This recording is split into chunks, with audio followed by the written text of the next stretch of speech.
additions or corrections to the minutes? None that I saw. Okay, any from anybody else? If not, we'll just proceed as those are approved.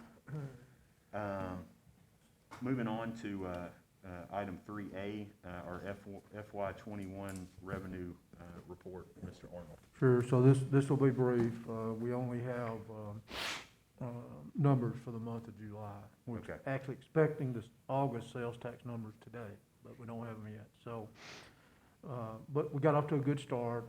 Local sales tax payment received during the month of July was $2,076,570. That would compare to $1,851,422 for last July, so about a 12.2% increase over the prior month. Hotel tax, again, trending very strong. Receipts in July were $93,649 compared to $50,401 in July of 20. So that's 85% more than we had last July. So we're off to a good start. That's How excellent. does that compare to the previous year? Do we know it's kind of apples to apples? Sales tax would definitely be higher than the previous years. The hotel tax, haven't looked specifically at that number, but I don't think we're not quite back to pre-COVID numbers yet. But We're getting close. We're approximating pre-COVID numbers. Right. I would assume, based off of what we've seen, that we potentially could exceed that in a couple of months, Yeah. just depending on, kind of the way that the world works for the next If couple I of months. remember correctly, we were 8% above July 2020 over July 2019 for sales tax. That puts us 20% above where we were 2 years ago. Oh, yeah, we're way up on sales Yeah. tax, no question. Any other questions on those two revenue streams that we continue to monitor?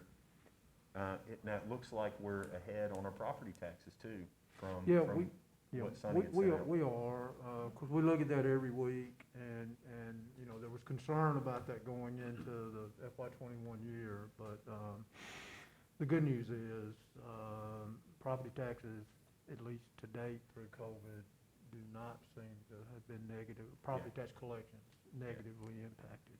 So. It seems he's collecting a higher percentage as well. It's a combination of, Yeah. the appraised, the assessed value went up some, Sure. and then I think our collection percentage is at worst holding its own and Right. may possibly be a little better. So Okay. it fluctuates quite a bit from year to year, kind of based on delinquent tax collections. That's where you can see some change. Okay. Any other questions on any of our revenue for this year so far? That was my only question was, what was, because I know the dollar amount is increased because property value, us as lenders, we know that Right. increased exponentially, but I was wondering from, I know there's a lot of nervousness with CRE, commercial real estate, whether we're gonna be able to collect on some of those properties. I know the city has made you all have made a very outstanding effort to kind of get rid of some of those properties that we've had to manage for so long. And I was just wondering, how is that looking as far as from a predictability standpoint? I think so far so good. Yeah. I mean, I don't see any red flag personally. No, at this I point haven't from seen what I've any at seen, present. so. I think that that's one of those things we're cautiously optimistic about. As we continue and go in, I think the Board of Equalization, they've met over the prior couple of months. And so, as we move into the next collection year, we'll continue to monitor that. Moving on to 3B, American Rescue Plan, local government distribution. The mayor and I were just talking. Looks like we've got maybe this month we could receive the final guidance. Maybe secondary interim file. Yeah, I mean, who knows? I've been burnt by saying I think we'll get it next week too many times. So I'm just going to leave it at that.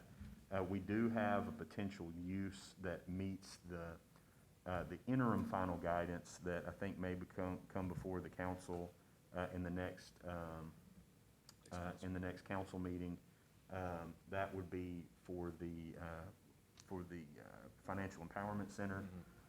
The council agreed to fund that, and I think it's a matching grant that we have. Yeah. Looks like the total of that would be about $150,000, and that aligns really well with the interim final guidance. And I think Mr. Arnold was gonna reach out to the comptroller. We've done that. Okay. We sent the language that we believe supports that being an allowable cost, and I'm confident they're gonna see it that way too, but we sent it to them. Okay. Haven't heard back from them. From some of the seminars that the mayor and I have attended, that's what they're asking us, the state's asking us to do is in this period, this initial period, to really check with them to make sure that that's a qualified expenditure. They don't want us to have to come back and ask us to repay what we've spent. We Yeah. do it right, so. So that's just kind of a drip in the bigger bucket, but one that kind of aligns with the longer term plans. Any other question on that? As we get that, once we get that final guidance, whenever that comes, I'll forward that out to everybody for y'all's review. I monitor it, where I was monitoring it every day for months. I'm off like every other week now, and I haven't seen anything. No, like I was telling Paul, if my math is correct, August 28th would be around the date that would be the 120-day mark from when the interim final guidance was distributed, so we should see something by the end of this month, hopefully. We'll have started next month. Any other questions on American Rescue Plan? If not, we'll move on to our business, our FY22 budget amendment review. This month we have a proposal from the fire department for captain driver pay increases, and I'll ask Chief Samuels to come up and speak to that. Ross?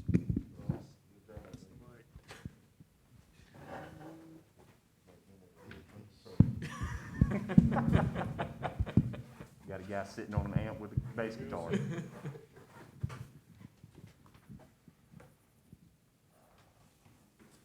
Good morning, Good morning. Mayor, members of the Budget and Audit Committee, and visitors. Let me be clear about one thing.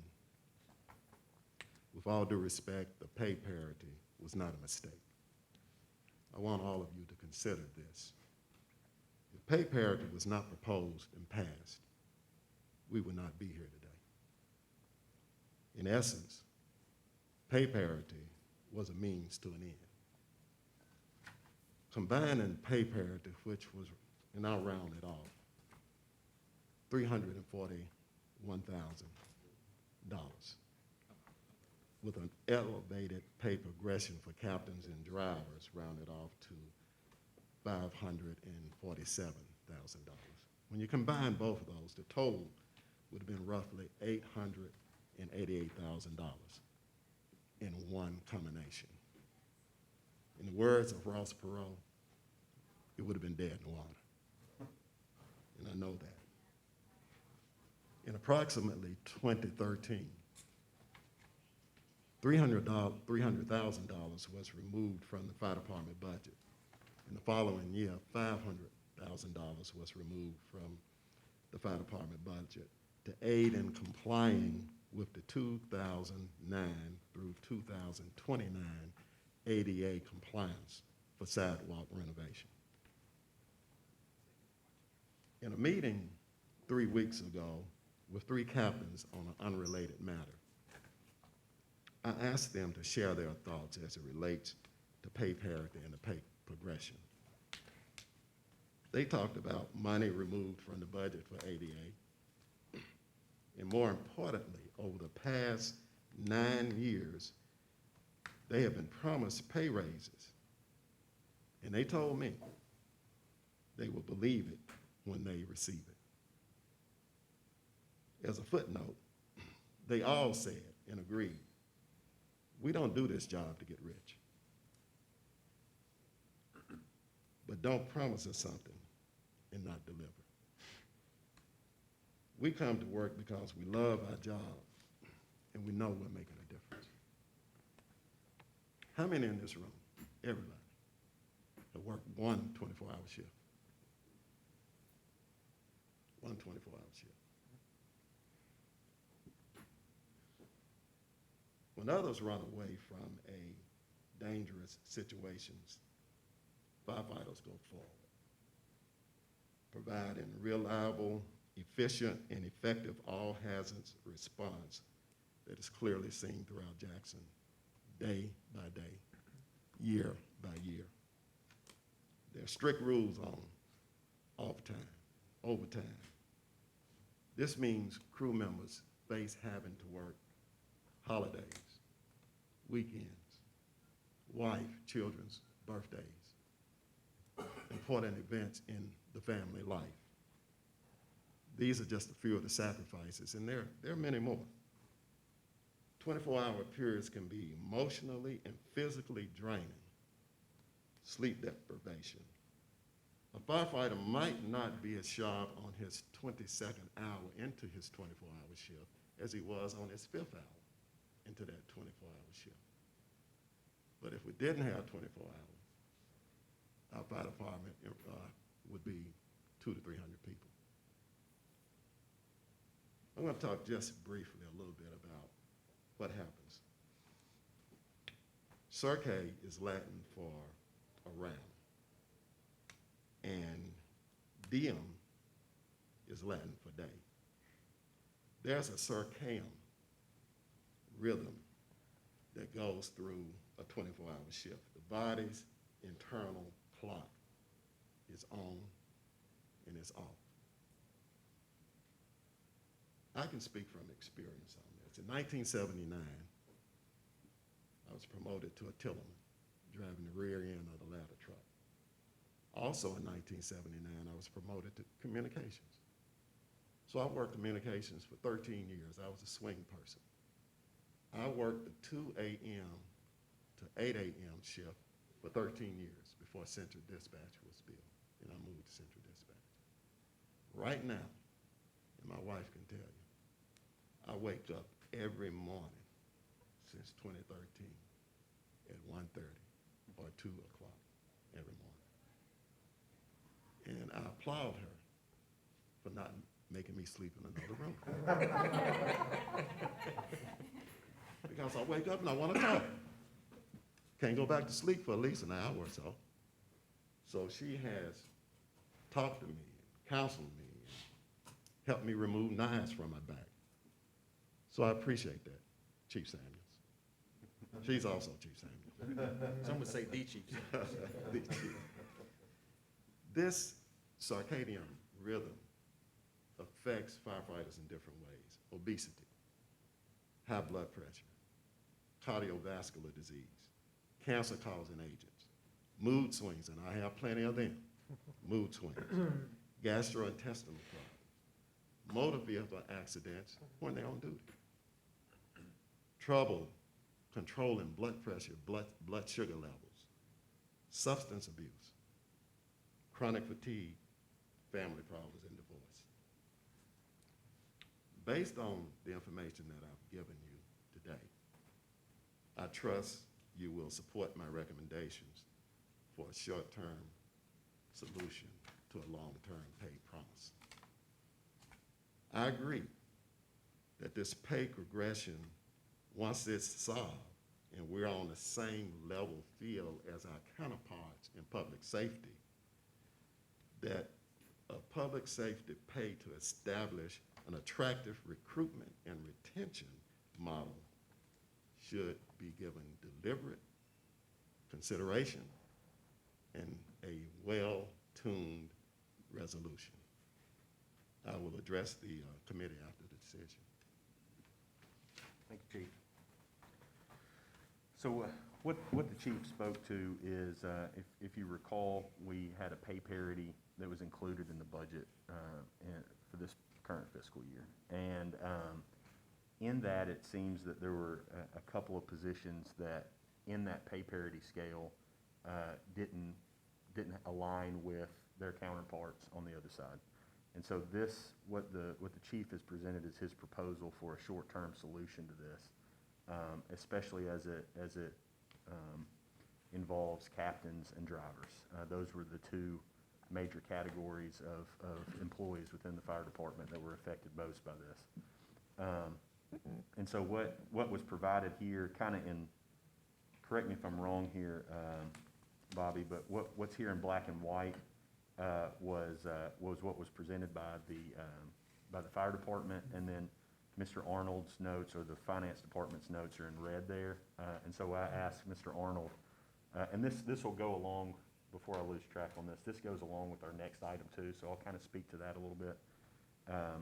But these notes kind of fill in some additional costs over and above just the salary, our benefits, and TCRS matching requirements. And so if you flip to, go ahead. Were you going to say something? I think so. Yeah, if you go back to the final page there, you can see kind of that increased request total right there. And you can see a breakdown of what that looks like. So what the chief was talking to was about $538,000 in salary requests, and then you see the FICA, TCRS, and then the total amount there at the bottom. And so when this issue was brought to my attention by some concerned firefighters, some captains, it's something that the deputy chief and I had talked about, and was at our last meeting, if you recall, I brought up that we needed to do a salary review study. Unbeknownst to me, the chief was already working on this and had come up with this short-term solution that he was going to present to the council and to the budget committee. And so we had a meeting that he referenced 2 or 3 weeks ago. We've had two such meetings where we've looked at current salary rates within public safety, the scales of those, and had some general discussion about retention of employees, and where we've kind of come to kind of an agreement is to pursue a study citywide, because I think we started with public safety, but we have the quick realization that if we keep piecewising this thing, it's another group that potentially feels left out. So it seems equitable to do a citywide study and start to make that part of the city's process. So every couple of years, we do another citywide study where we're looking at similar municipalities across the state. Within public safety, maybe we're looking at THP. We're looking at a little bit of private industry. That's going to be hard to and these comments that I'm making now are coming out of our discussion because there's a concern that if you can get a job down at TBDN paying you $20 an hour, why would you want to be a police officer and deal with that headache? And that's an excellent point, and one that we're going to have to address as a community. And so with all that said, what we have before us today is the chief's request for this alignment with pay parity with the police department. And you can see if we go to number 1 there on the cover page, we'll be moving captains from a 12S to a 13S salary. That would make them equivalent to a police lieutenant, which is a difference of about $5,782 a year. You go on down to number 2, the driver, which is currently at an 11S, would move up to the police sergeant salary pay of a 12S for about a $7,342 increase. Training instructors would move from 12S to 13S for the same as the captains. And then the fire inspector 2 and the fire education officer, which are currently at 12S, would move up to that 13S position for another $5,782. All that totals up based off the number of current field positions. Correct me here. Field positions that we have is this, or is this number field and unfilled positions? Field and Okay. So I'd like just to open it up to the group for any questions that they've got on this. We've had a lot of discussion with the police department and the fire department about this study. The police department has had some requests that may come before us in the next month about compressing their pay scale. Right now, they've got a 14-year top out for a patrol officer. They're looking to compress that down to make it a 10 to 12 year. There's some discussions going around about that. So that proposal may come to us in the next month. And what that is that there's really not a financial incentive for these guys to climb. We're looking at that too, to climb into some leadership roles. So that's what hopefully this pay study can help us really align incentives, both financially to climb the ladder and also retention incentives that we'll be looking at. Yeah, Paul, I think that's a point to the firefighter and driver. What was the difference in pay annually, $1,000 annually between a firefighter and driver, which is a promotion? Yeah, no incentive to go up, so that's what we're looking at here as well. Question on kind of timeline of everything. Do we know how, with the citywide study we're doing, because it sounds like this request is more of an immediate request. Yes. Do we have any idea how all that overlaps?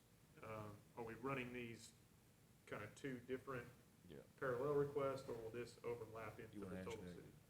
Yeah, I can speak to that. So what we kind of came to a resolution about at our last meeting with the police and fire department, the mayor's office, Mr. Arnold, and some others, is that we have some short-term needs.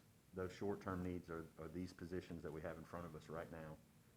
And the discussion with the police department was the compression of those patrol officer pay scale. The more interim need is the study.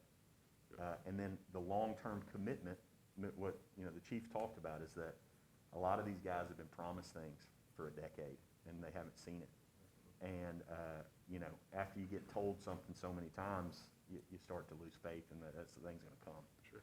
And so to help the confidence of the city employees and to help us understand and budget in the future these kind of cyclical pay scale reviews, that we can establish on a 2 or 3 year basis. Yeah. We're coming back and revisiting this topic to make sure that we're not leaving people behind, or that certain groups aren't left behind Right. when other groups are elevated.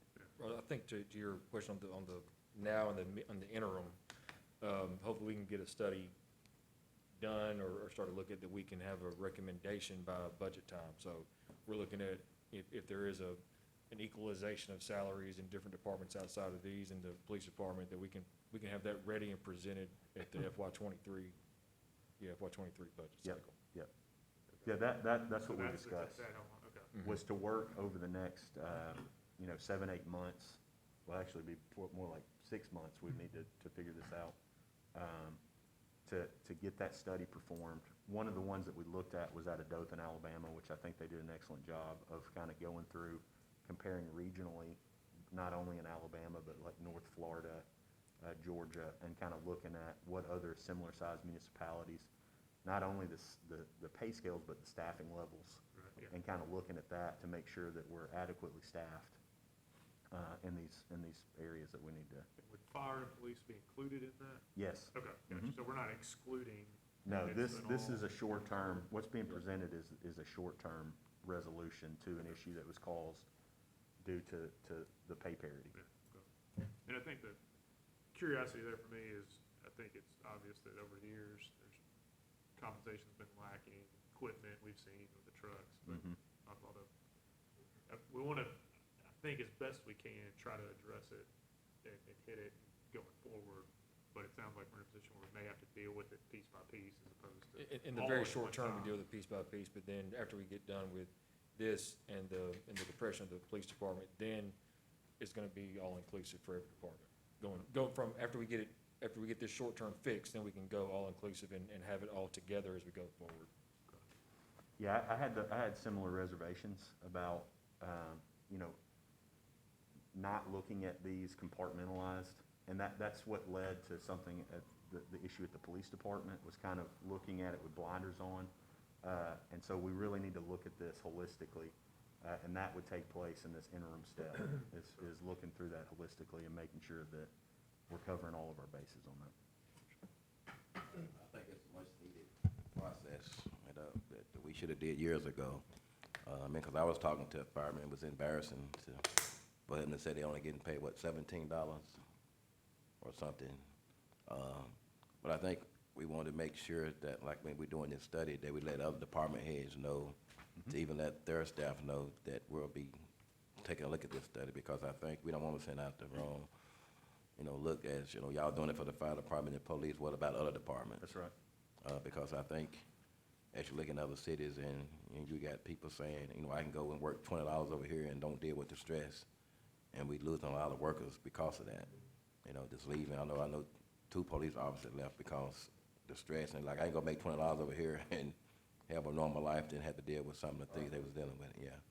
So I think it's a good opportunity for us to focus, but if we could let other departments know that, we're not overlooking you all, that we'll be taking the same thing, looking at your departments to see, the need is there to bring you up to another level where you need to be. I think it would be a great opportunity for us to let people know that, yeah. I agree. And I don't believe that we're an outlier in this. I think that all municipalities and everyone is having to look at this with the drive and the need for workers. And so I look at the cost that it costs the city to pay to train a firefighter and what it costs to train a safety officer. And with that money walking out the door, that's a lot of loss. And so doing something like this to ensure that we keep what we have and the knowledge as well, because I want someone to know what they're doing when they come to my house, right? And so, and not someone brand new at it. And that's important as well, to have that experience and those who have received those certifications and training to make a difference. And we're not anemic to this. This is everyone. There's a lot of companies having to review their pay and their pay structure to keep up with the market. And you're right. They can go to 3 companies right now, because I work with them. I can go to 3 companies right now and get $20 an hour first day 1 insurance, day 1 vacation and benefits, and work 1 shift and don't have to worry about it. So we need, and sign-on bonuses. So we need to take care of our firefighters and our police. I'm all for it. I mean, we're not just looking at this from a pay standpoint. We've done it from both ends. You're talking about experience. Chief Weiser and I work with our state legislator to get the pass where officers, once they retire, come back 6 months later, not be non-contributory members to TCRS, so we don't lose that experience too. So that's a big issue as well. Looking at that experience of mandatory retirement and having all that knowledge, leaving at 50, and then not being able to have that experience be transitioned and transferred. Absolutely. What is our confidence, sorry, what does our confidence look like with this budgetary impact at 700,000 to absorb that? So, though we're calling this a short-term, this is a long-term impact, right? I mean, it's a short-term move that we have to make, but these numbers will follow us through time into the next budget cycle as well. We've had some discussions about that. I don't know if Mr. Arnold can speak to the impact of that. Well, now, since we're gonna be looking at various, this will be an ongoing, Sure. item that we'll need to Sure, to so, look like, because I agree with the comments that everyone else has made, but it's, My argument would be. it's a legitimate Yeah, question to before everyone. Oh, yeah, Bobby gets into the so- exact science of it, my argument would be anecdotally, the cost of not doing it far outweighs the cost of doing it. Okay. yeah, the consensus seems to be regarding need. There's very little Right. question, and Ron's points are well made, and are true and accurate. There is a cost in not doing it. There's quite a bit of work, in my view, that remains to be done to really understand both retention issues, but also recruitment issues, right? The cost of being successful in recruiting and retention, the cost of not being successful in recruiting and retention. So recognizing all that, we will have to pay for it. As Paul described, this is a cost that will incur, in the years ahead. I think we're all very familiar with kind of our current budget status, right? So we're basically in the general fund anyway, budgeted with basically a break-even situation, for this fiscal year. I would point out the $698,000, that total cost, that's an annual number. So we're 60 days. And I don't know how long it'll take to get this We have another implemented, so. two readings. Yeah, 2 readings, so we're gonna be, 4 months or more into the fiscal year before this is implemented. This is an annual number, this is the number being forward, but with that said, and I know the chief could speak to this, because of vacancies and other current demands, we're having to pay a lot of overtime, both in the fire department and, in the police department, that's currently exceeding what we were budgeted for overtime this year, right? So the budget impact for this year, depending on the implementation date and, how quickly we fill vacancies and some other things, it's kind of it's something we're gonna be monitoring, and once we get a little bit closer to the time of implementing it, we might be able to calculate the actual budget impact for this year, because there's several variables come into play there. Yeah.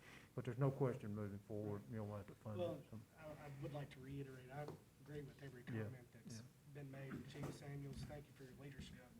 And we need to make sure that our first responders are taken care of and that they're being paid accordingly, where they need to. But we do need to ask that question on how, how it's gonna impact us. Back in napkin, it looks like we're somewhere between 450 and 500 Okay. this year if all those positions were filled. So that's what Mr. Arnold was speaking to. There's a lot of variables that are in that. But moving forward, that's approximately a $700,000 budget increase that we'll have to, next year. Yeah, we'll have to look at that as we budget and find the dollars to make it work. One other question, and this may be for Chief Samuels or anybody at the table, in terms of when we're showing these salaries and how they are equivalent to the police department, and I guess this is the same for police, are these numbers based off like regional numbers, or how are we coming to this number of this is what a police lieutenant or operations captain is paid? Is that That's our city of Jackson pay current scale. city? Yeah. Okay, Mhm. gotcha. Yeah, pay progression scale. Okay. The reason that you say a captain is the same as a lieutenant in the police department, we don't have a lieutenant in the fire department, and so battalion chief would be equivalent to a captain in the police department, and then lieutenant to a captain in the fire department, and then a driver and a sergeant. Okay. And then, and I'm not trying to ruffle feathers on either side, but is that historically how municipalities equate pay between first responders? Like, at the level of police and fire, or does, I think once you get to we had that same question too. Administratively, a lot of the responsibilities are the same both Okay. ways, because they're looking over crews and shifts and things like that. So once you get into that position promotion, then you got a lot of the administrative tasks that go along that are equivalent to each other, and that's why you look at the ranks are the same. You have to match up the equivalent with always, captain's not always a captain, just match up what the equivalent administratively is. Okay. Thanks. Any other questions, comments, discussion? If not, I'd entertain a motion. Just one question. Yes, sir. I wanna make sure, total number of positions affected, is it 84 positions total that will be affected?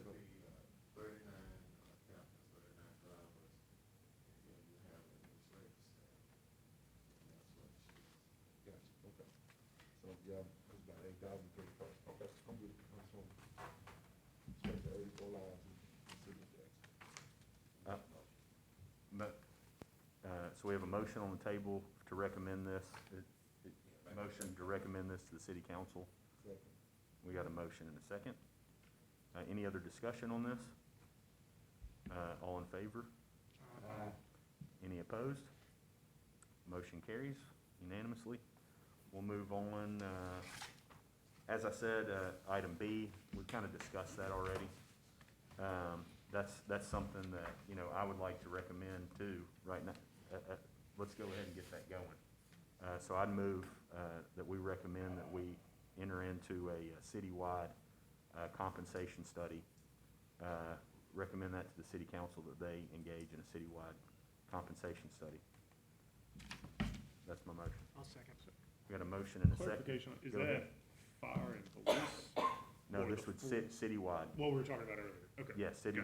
Yeah. holistic, citywide. Gotcha. So, my motion is to recommend to the city council that they engage in a citywide salary and compensation study. We have a motion and a second. Any other discussion? All in favor? Any opposed? Hearing none, motion carries. Moving on to item C, purchasing recommendations and action plan update with Ms. McKinney. All right, good morning, everyone. Good morning. I have worked along with the purchasing department, meeting with department heads to assess and determine the best fit practice for each department.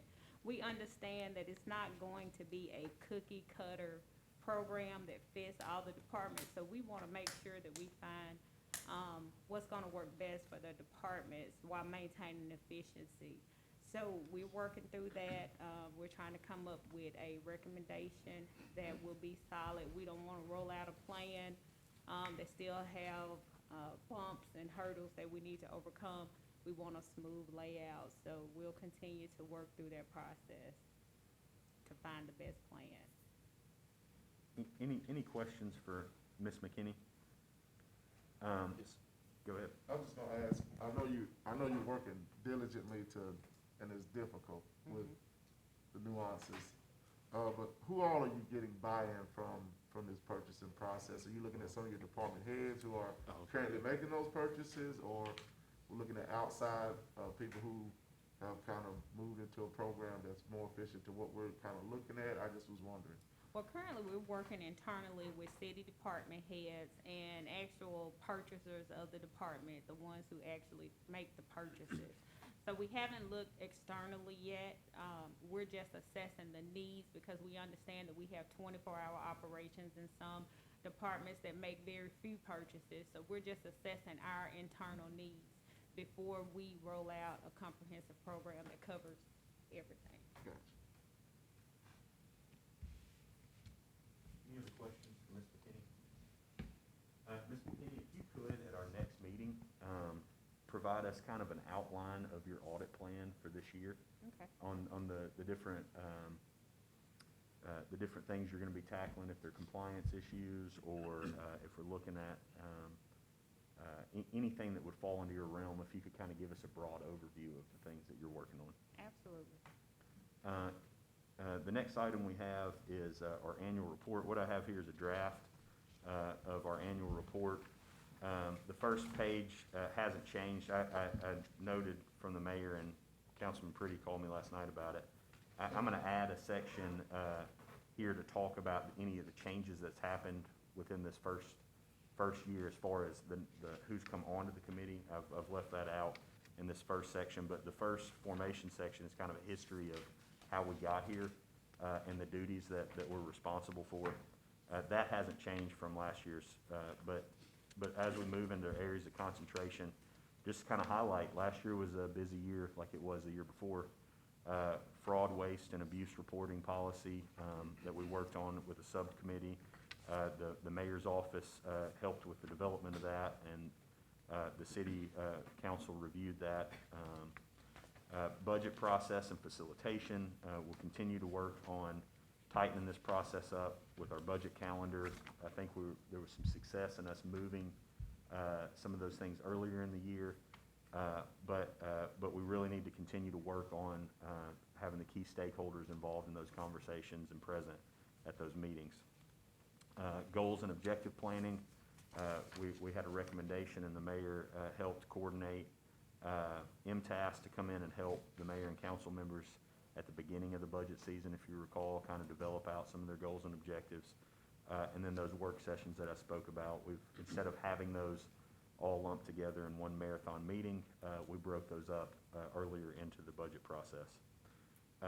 Moving on, as we're all aware, last year we monitored our impacted revenue continually every month, and then also brought in quarterly reviews.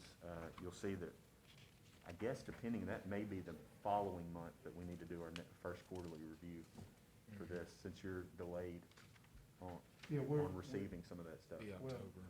we are delayed in receiving some of that, plus this first quarter, it's kind of the way here in Tennessee that governmental accounting and reporting works.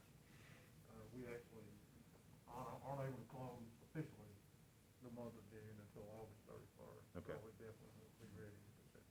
Okay, we'll move that to, I made a note to move that to October. We added an internal auditor position. That was one of the things that we advocated for in the first year of this committee. And Ms. McKinney's done an excellent job in coming on board with the city.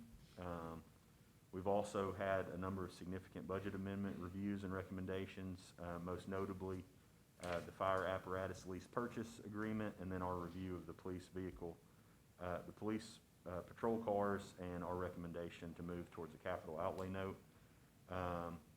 We also functioned as the external auditor selection committee, in which we proceeded with Malden Jenkins for those services. We reviewed the public-private partnership for Madison Academic. We also had our, as is required by us, our FY20 audit findings and corrective actions. And we also advocated alongside with the Innovation Committee for a core financial software update, of which maybe you could give us just a kind of quick update on where that's sitting. I see emails flying around. Sure. So, yeah, we've been working hard to bring to the council, and I believe it's coming this month. I think so. The technology contract upgrade with Tyler Munis. We did budget appropriately, adequately, I guess, for that work in the FY22 budget. So it would be budgeted funds. So what we've been working with the vendor on would be contract language, scope of work, timing, an implementation plan, those types of, what data are we going to convert, what data are we not going to convert, those types of issues. The last call that I was involved on with them a couple of days ago, I believe our timeline would be, let's see, that'd be one reading, because it is Yes. budgeted, so it'd be one contract. So if that's passed by the council in September, I think they are, the vendor are like a mid-November timeline now. They've got that much, they need that much lead time with their team. So frankly, we need that time as well. You mentioned our new audit firm. We're working with them each day also.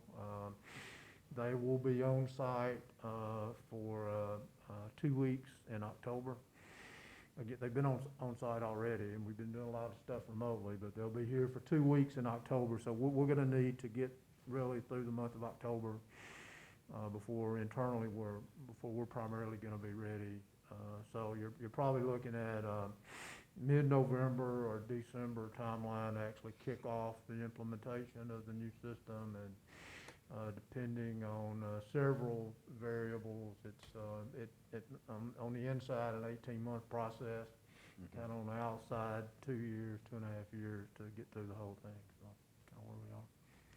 It's much needed. It'll be a huge improvement, but it will be a lot of work, and it's going to change a lot of work processes for the city.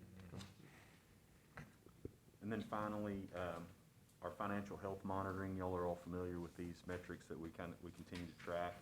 And I just wanted to outline for the council the positive outlook that we've had on that, where we've seen a number of categories go from critical to positive over the last year. And we'll continue to monitor that as we proceed through this next audit year. With the exception of the addition, I'll move on to future goals. We talked about comprehensive pay scale and staffing review today. That was one of the goals that I think we should continue. A clean audit, budgetary compliance. I think that's something to shoot for. We haven't had one as far back as I can look. So if that's a goal that I would like us to set out, is to try to have budgetary compliance in everything that we're doing. Our internal control review, we spoke with Ms. McKinney about her audit plan and continuing to work on those control reviews. I know she does that and is getting around to different departments to look at the ways that they take in cash and handle their credit cards and those types of things.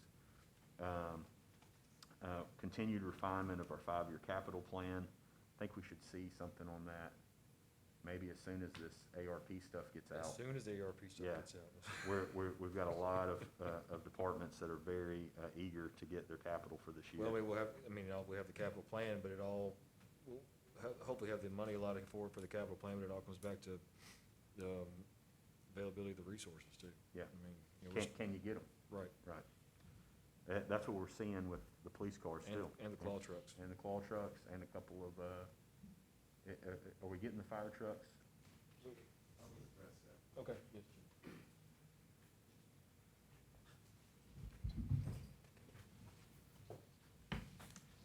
The last, and I think I can talk about it now.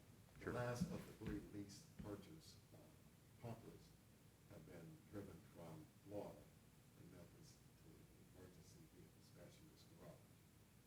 Those trucks are under the process of attaching hand tools and appliances where we have ordered, where we want it. They will be delivered to Jackson next week. Okay. We don't know which day, somewhere between Tuesday and Friday, they will be delivered to Jackson. And then we will go through a process of checking them out, training the operators on the usage of the apparatus, and then they will be assigned to different companies. Also, we will be graduating 8 recruits, the 16th of next month, which will be dispersed on engine companies, which will help us on our overtime.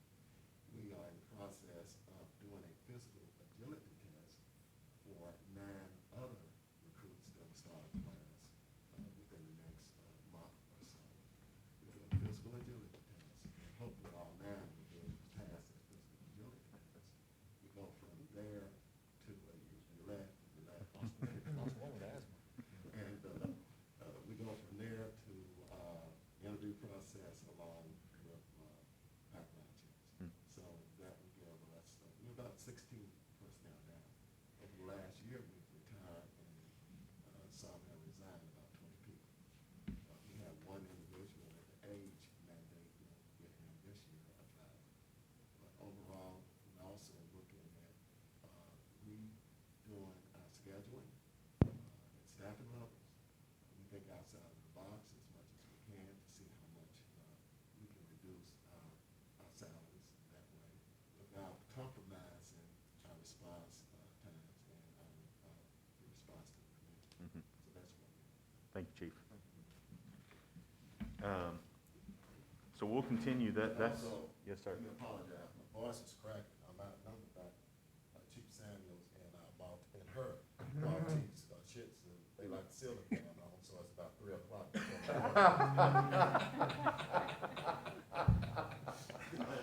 She's leaving.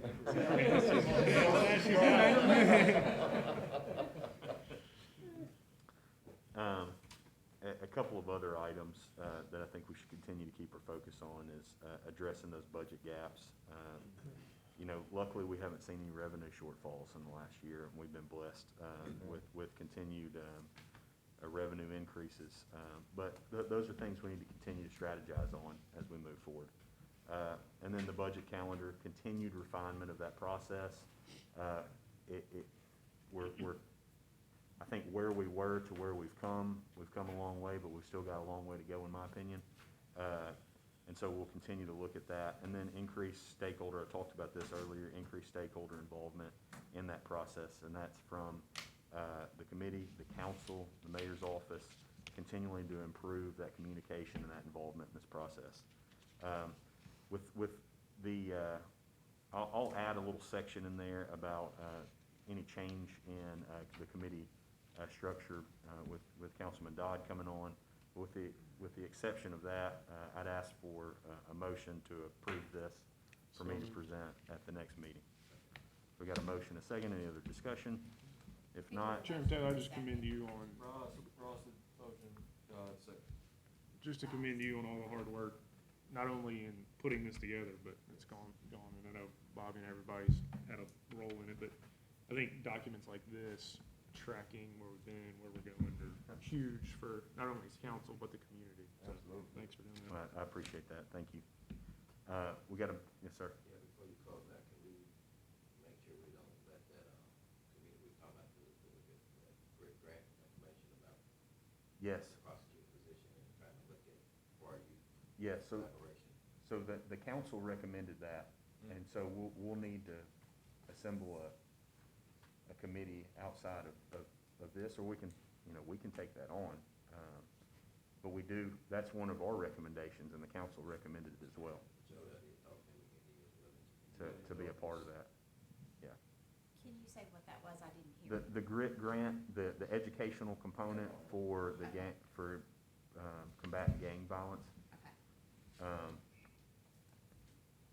I'll have a follow-up for us next month on that, or if we don't hear anything at the council meeting. Yes, but I was trying to think in my head, the liaison with deputy council school system.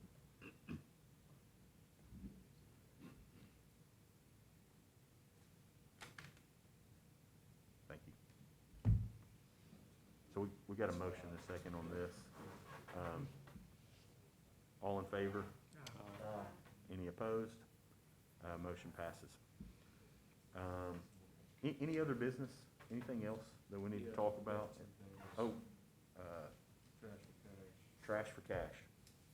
Don't have any documents on this. This was, came up in our work session. We don't have so we don't have the finalized documents either, because our youth council is the one who's kind of constructing this plan, but they've pulled, our city engineer, one of the cities he formerly worked at, had a program called Trash for Cash, and so they're pulling together the document. They're actually going to decide Thursday who's going to present to council to approve it. So our youth council presented to the city council in September.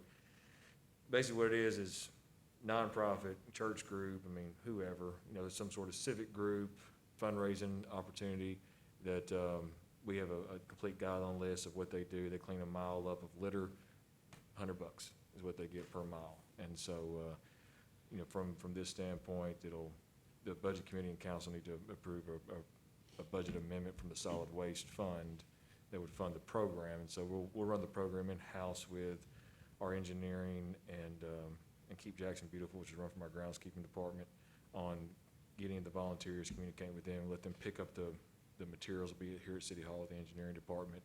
Then risk management will come down, provide them with the kind of the orientation overview of don't get hit by a car, pretty much. And then they'll do that, come back, and then kind of the idea is whatever groups perform throughout the month, then we'll present them with, a check at the next council meeting to kind of let them know and get that community involvement and buy-in of people raising money for their organization and also picking up litter.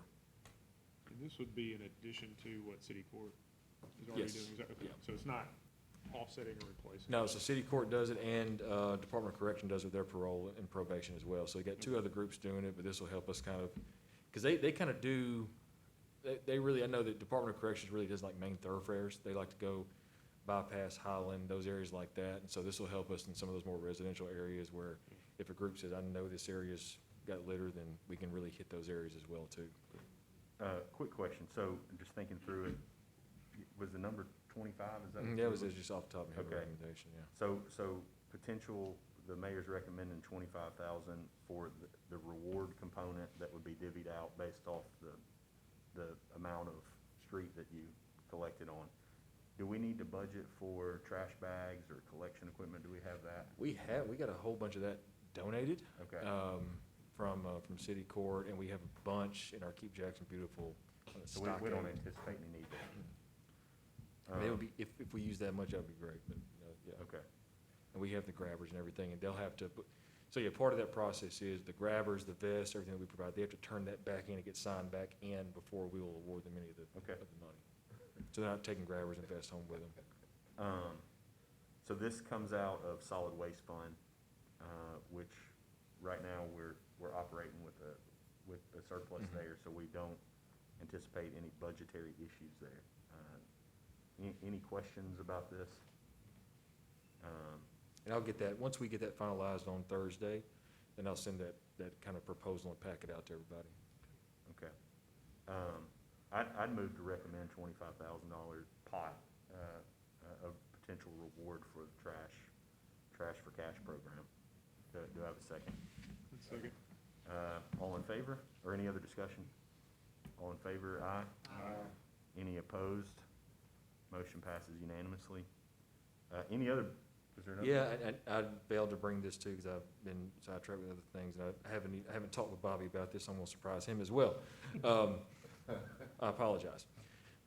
Street Department in their, Improvement Act funds for capital, we approved, the council approved 135, I believe, Okay. for a residential paver. And so after talking with Percy and Johnny, purchasing the paver only makes sense really for them if they can get the Bobcat and the milling head that we have in what would be the American Rescue Plan capital, get them all together. They do need a loader, which is, I think, about 11,000 more than what the residential paver is. I think the loader that they have will cost some money to repair, and it's several years old. I can pull up the information what Percy sent, but he is requesting that if we do have any unused capital or undesignated capital, 11,000 shift over to get a loader that they need. So I meant to bring the information, and when I came here and sat down was when I realized I did not. So if we can, if you all want to wait till next month with that, and I can provide the information, we can do that as well. Do we know, I know that capital account's got, Well, we don't have any undesignated capital. Right. In other words, all that was approved in the budget ordinance was items that we had specific funding for carryover items. Now, so like we had the, street repaving grant. Right. I don't have all that part right now, but we only approved in the ordinance items that were specific to the funding that we had in place. so in that pot, which we had some carryover funds from prior year, right? Right. And then we have this year's funding, which was about half of what we had the previous year. And we've, I'm pretty sure at some point we can find $11,000. It's just, I'm not sure right now we would know specifically what line item, because Yeah. many of the carryover items are still outstanding, and we haven't really I mean, as I started. said, we can wait till next month to get them information. I would forget again if I didn't put it out. well, let's add that to the minutes, Sandy, and we'll delay this until the next meeting. I mean, I'll look, but, I don't think, many of the carryover items have not been resolved at this point in the year yet, but, I mean, I'm sure we can find $11,000. Mhm, That's in the yeah. budget. It's just, Yeah, we would need to know the specific Right. line item, okay. but I'll work on it. Any other discussion on that, Another quick question, or not on that, sorry. or other business? Yeah, on, with the vehicles, like for police, and sounds like we're in good shape, fire trucks are on the way, is there any concern or implications, like, the longer we don't get those, but we are paying, right? Right. Like, now they're not being used, right, but the value of that asset, is it gonna be so short-term that that's not an issue, or is there a point in time where do you go back and renegotiate that particular vehicle, or are we stuck, or? I mean, I would say, for that lease, for that agreement, I mean, just for the sheer value of used vehicles now, I'm sure the new ones will be even higher value, so we may be getting a deal once it's all said and done. I think the bigger concern for us is the existing fleet that we have. Yeah. Continue to make sure that they stay on the road. And it's just, we're at the mercy of. Mercy of the whenever chips. Mhm. I mean, you are correct, though, the way the fire department capital lease was structured, just the nature of capital lease. We started paying the debt service on that when the lease was signed. And we're actually, you may remember, the police department was a capital outlay note, Mhm. so it's a little different, but actually, the first interest payment on that is September 1, actually. Okay. So we are, but, sounds like the fire department is, on care. I haven't had an update on the police department. They're working on updates, so they got the VIN number was issued back late May, early June, and they've since, Captain Benton has been working on trying to they had to get a new contact from the company because there's been some turnover, and so they're still in the process of vehicles. They haven't been very clear with JPD on if the vehicles are fully constructed waiting on chips, or if they're waiting to be built because they're waiting on chips, so there haven't been clear communication from the Can we company. send Captain Benton up there to put eyes on it? Put ice on it. They'd second guess that, I can tell you. Because that, I mean, that does make me a little nervous of like, you know, I think we were under the impression that, hey, these cars are here, ready to go, deliverable, you know, next Yeah, month. sitting on the lot. Yeah, and then it was like, oh, it's chips we're waiting on, and then it's like, oh, well, it may be build out, like, Yeah, and I mean, that's, so you remember the council also approved, a line item for claw trucks for this Yeah. year. Mhm. And we're looking at the quickest, you know, if we put it on expedited, we need them tomorrow, December, possibly March before we can get those.